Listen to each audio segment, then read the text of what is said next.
Wanna know how to top up diamonds in Mobile Legends? Well, no worries. In this video, I'm going to show you an easy step-by-step guide on how to do it. Super simple, so let's get right into it.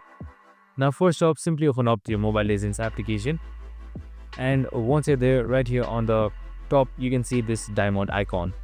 So you can just simply select this diamond icon or just select this plus icon that is right beside the diamond icon right here.